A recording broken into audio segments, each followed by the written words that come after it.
All right, grown-ups, it's just our time.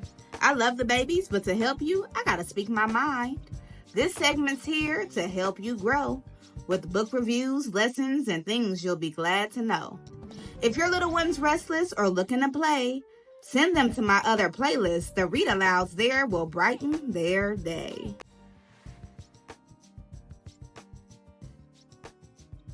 Hello, beautiful people. Welcome back to the Teacher Lady Show. Thank you for joining me for this episode of Behind the Book. I'm Miss Erica, the Teacher Lady, your fairy godparent when it comes to sharing joyful stories and growing young minds. Now, every single week on the Teacher Lady Show, we have a new topic, and this week's topic is all about hygiene, teaching our children to care for not only their bodies, but also their minds, okay? And of course, we're using picture books to be able to do so. Now, this Behind the Book is going to be on the good egg. If you have not done so, be sure to check out the Read Aloud on the Teacher Lady Reads playlist first, so that as I'm going through these different parts of this review, you have the proper context, okay? Now, on today's episode, we will be going over the glows, what I think was done well, the grows, what I think could have been done a little bit differently, who this book is for, and probably most importantly, how do you utilize it as a resource to have a more robust conversation with your child about their personal self-care regarding hygiene, okay? Now, I know you're ready to jump into it. You ready? Let's grow. Summary in my own words. The Good Egg is a fun, colorful story that reminds us the importance of worrying about ourselves. There are so many take-home messages, but overall, I would summarize it as this egg that was extremely stressed out and overwhelmed, really because he was able to recognize all the things that was wrong with everyone else, okay? All the issues that were wrong with everybody else. And as a result, he had great anxiety and it was just overwhelming him, and he was not properly caring for himself. So it takes us through this journey of him kind of calming himself down and ultimately dealing with and addressing some of his anxiety. Take home message and target age group. I would say that there are multiple take-home messages. One of them is definitely making sure that you are taking care of yourself and not just watching the people around you. Sometimes we get so consumed with what other people are doing, especially with children. They'll look and they'll say, this person is out their chair. They're supposed to be doing that.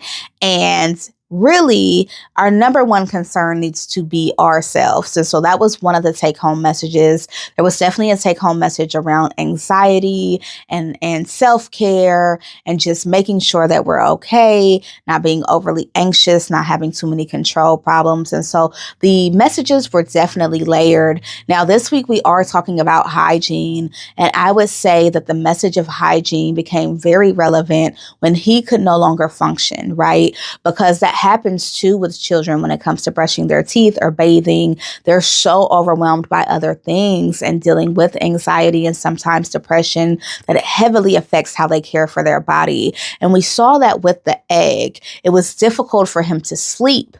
It was difficult for him to get the proper help that he needed because he was so consumed with everything around him that was overwhelming him. And so many take-home messages. You can definitely utilize this as a resource to have conversations around mental health with your child, which we'll get to later on in the show.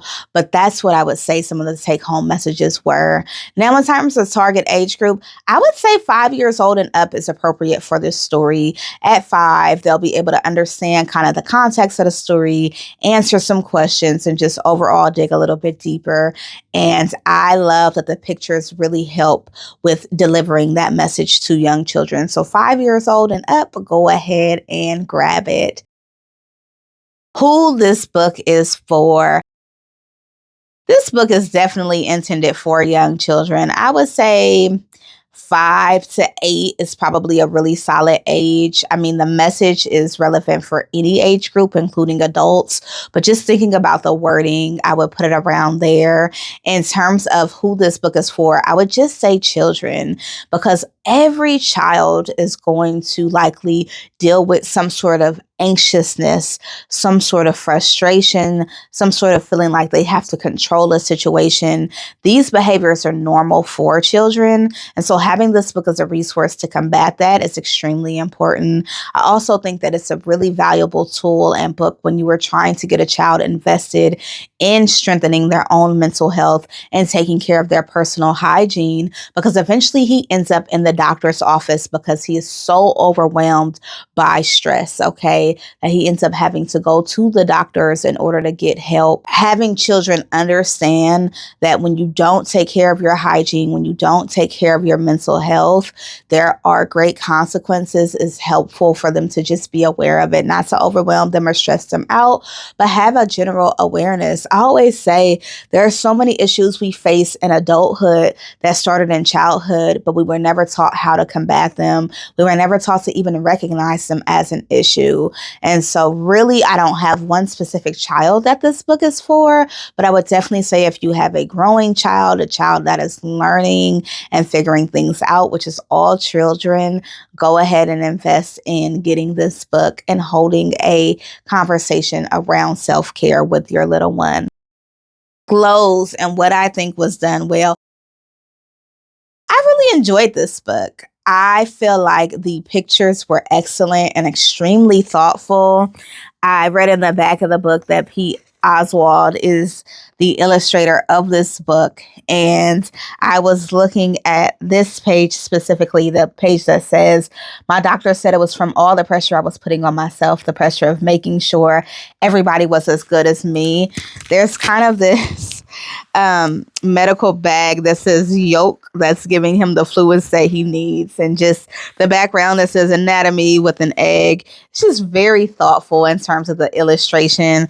I also love how fun the story is. A lot of the wording it's just kind of like pick me up wording and just kind of cheery. So it says, hello, Meg. Howdy, Peg. Hey, Greg. Greetings, Clegg. What's up, Shell? Aloha, Shelly. Hey, yo, Sheldon. Hi, Shelby. Good day, Egbert. What's happening, Frank? Howdy do, other Frank.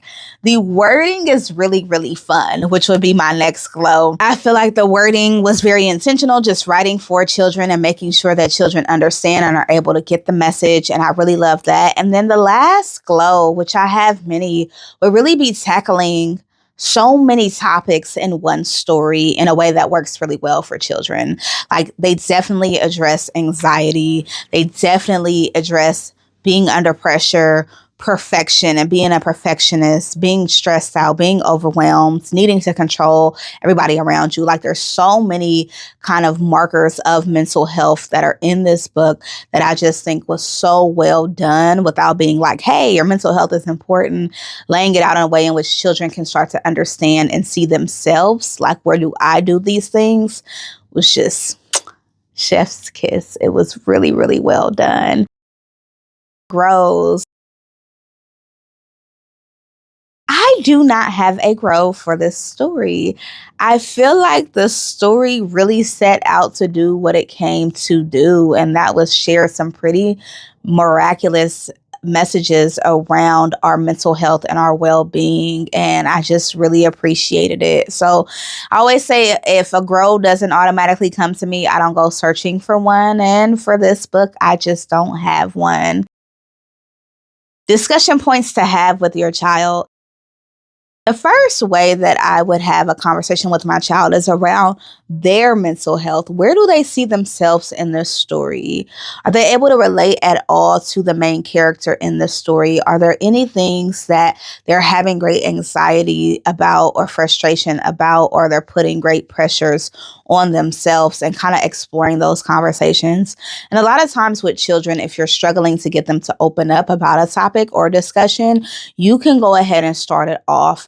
And so I remember being so stressed out about this paper that I had in college, and I was so overwhelmed, and I felt like I had to get a better grade because last time I got a B, but my friend got an A, and I just felt like she was better than me because her grades were better. Like, share a time to where you were under immense pressure and stress. What is your version of that egg cracking in the story? And then from there, encourage your child to also share. If your child is struggling with opening up, lead by example. Have conversations around what they're currently struggling with around their mental health, around their hygiene, around their self-care. What is it that you're missing? What is it that you're not seeing? What is it that they're hiding? And just overall, even stopping page by page to hold the conversation will help give you great insight into your child and how their brain works. Because once we understand how our child thinks and what they'll respond to,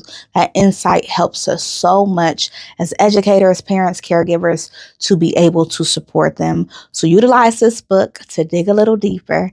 Gotta dig a little deeper. Anyway, use this book to dig a little deeper to find out what it is that's making your child crack. And from there, be a support for them, okay? And if you want resources on how to be a support, definitely check out the Teacher Lady Speaks episode on Friday. That crash course of professional development will help to kind of dig deeper into how to support our children on hygiene and best practices for them to take care of themselves. Final thoughts. Wow, another week. I am so glad that you sat through this behind the book review. Let me know what you thought of the story. Check out the link in the bio below. For those of you who don't know, I am also an author and an illustrator, and I encourage you to check out my work. Those books encourage something called the Empathy Library. And the Empathy Library is a pay-it-forward donation program where you give what you can, and books get purchased and then given to children in need. But those libraries reflect the identity of that child. So check out the Empathy Library, check out my books. Be sure to check out the Read Aloud and add the Good Egg to your home library or your school library. And until next time, you remember to enjoy the moment or go be a joy in the moment. Bye.